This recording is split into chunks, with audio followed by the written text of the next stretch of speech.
Good afternoon, students. Today I am going to take lesson number 5, the Muslim League.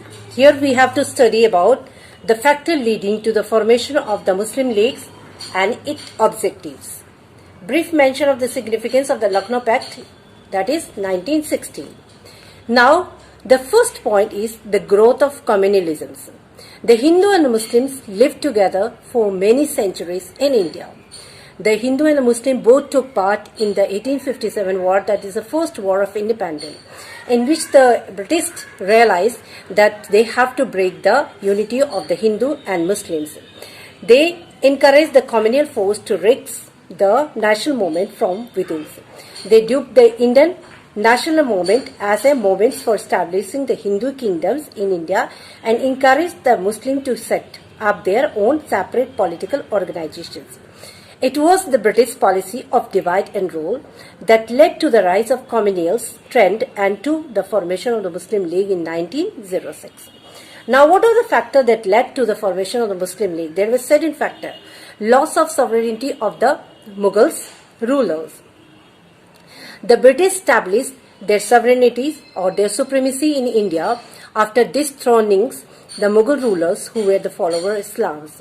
Therefore, the Muslim became bitter enemies of the British. They participate in the Wahid movements which aimed to end the British domination in India. The British government consciously discriminated against the Muslims, holding them responsible for the uprising of 1857. After 1870s, the British government changed its attitude and followed a policy of appeasing the Muslims in order to undermine the national movements. They showed the seat of decisions between the two communities and encouraged separatist and communal tendencies among the two nationalists.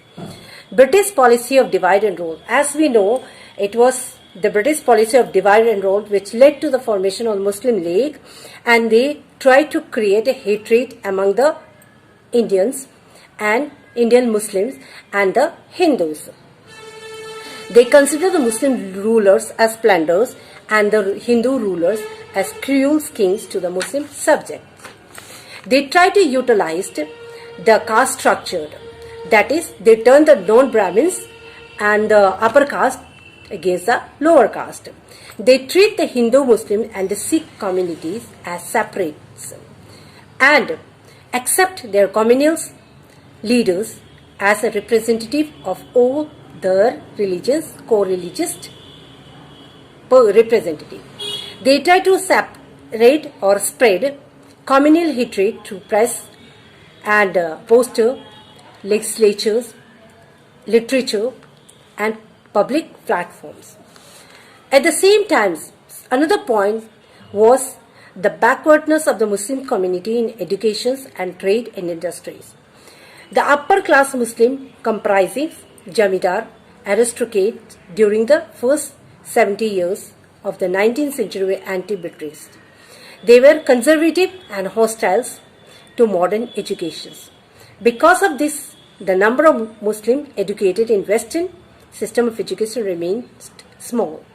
The British government in India had consciously discriminated against the Muslim after 1858. The Muslim community was not much involved in the growth of any organized industries. They too lagged behind. Some members of the Muslim communities did not keep up with the modern trend in social and cultural spheres also. In these circumstances, it was quite easy for the British officials to incite the Muslim against the Hindu or to turn the Muslim against the Hindu, against the role played by Sir Syed Ahmad Khan. Sir Syed Ahmad Khan before used to believe that India was one nation and the Hindu and the Muslims were brothers. But when he came in contact with the British principal of Mohammedan Anglo-Oriental College in the 80s, he gave up his early views and declared that the political interests of Hindus and Muslims were different. When the Indian National Congress was founded, Sir Syed Ahmad opposed it. He founded the United Indian Patriotic Association in 1880, mainly with a view to oppose the Congress. In this effort, he was supported by Mr. Beg, that is the British principal of Mohammedans Anglo-Oriental College, Aligarh. Beg's idea was the Anglo-Muslim unity was possible, but Hindu-Muslim unity was impossible. And it was said that Sir Syed Ahmad believed that since the Hindu formed the majority of the Indian populations, they could dominate the Muslim in case of withdrawals of the British government from India. He felt that the continuance or the continuity of the British rules was a guarantee for the welfare and progress of the Muslim communities. Therefore, he declared that if the educated Muslims support the British could reward them with government jobs and other special favors. At the same time, misinterpretation of the history by the British government. Some British and communal historians divide Indian history into the Hindu and the Muslim period. The rules of the Turk, Afghan, Mughals were called the Muslim rules, where the rulers were said to be followers of Islam and their subject the follower of other religions. In the so-called Hindu period, Muslim rulers were dubbed as foreigner invaders who had settled in India. They portrayed Rana Pratap, Shivaji as national hero and Akbar and Aurangzeb as foreigner and infused communal feelings among the two communities. The British and the communal historians ignored the notions of composed culture in India and tried to create a rift between the Hindu and the Muslim. As we have the Indo-Islamic culture, they create a rift between them because they consider the Muslim rulers invaders and the Hindus rulers as cruels, and in this way they turn the Muslim and the Hindu communities against one another. Some communal historians highlight the myth that Indian society and culture had reached great heights during the ancient period but was declining during the medieval period, which was dominated by the Muslim ruler. The communal biases was propagated through poetry, dramas, novels, short story and newspaper. At the same time, the rise of the assertive nationalism. As I have discussed about the assertive nationalists in the previous chapter, the assertive nationalists or the assertive leaders create a national feeling among the people, and the assertive played an important role in the national movement also. Some of their action marked a step back in the respect the growth of national unity. Their speech and actions of some of the assertive nationalists annoyed other sections of the Indian society. For example, the propagation of Shivaji and Ganpati festival by Tilak or Aurobindo Ghosh's concept of India as mother and nationalism as religions and the initiations of the anti-partition agitations were taking deep bath in the Ganga, who did not appeal to some of the Muslim. And economic backwardness was already there. These were some of the factors that led to the rise of the Muslim League. Now, there was certain event, even we have to just get information, I'm just speaking it out to it, the Hindu-Muslim controversy when they considered that the Urdu could be the court language and government instructions that all petitions were to be submitted in Hindi.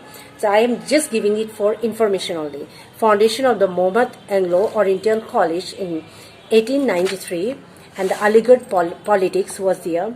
Partition of Bengals, which I have already told you in the previous lesson, and Muslim deputation to Viceroy Lord Minto. In this, they put forward deputations. They put forward some points to the Viceroy in which their demands were representation of Muslims in elected body on the basis of their political importance, not on numerical strength. Separate electoral constituency for the Muslim in the provincial council and the imperial legislative council. Preference to be given to Muslim while nominating member of the Viceroy Council. Reservation of seat for Muslim in the state service. These were some of the points put forward by the Muslim leader when they went to meet Lord Minto, the Viceroy at the time. And more state aids for promoting new Muslim university. The Viceroys received the deputations and expressed his sympathy with their aspirations. He assured them that the political right and interest of the community could be safeguarded. Now, how the Muslim League was formed. The success of the Muslim deputation to the Viceroy motivated the Muslim to start a separate political organization. Already they were working for a separate political organizations, that they want a separate organization for themselves. They don't want to join the Congress.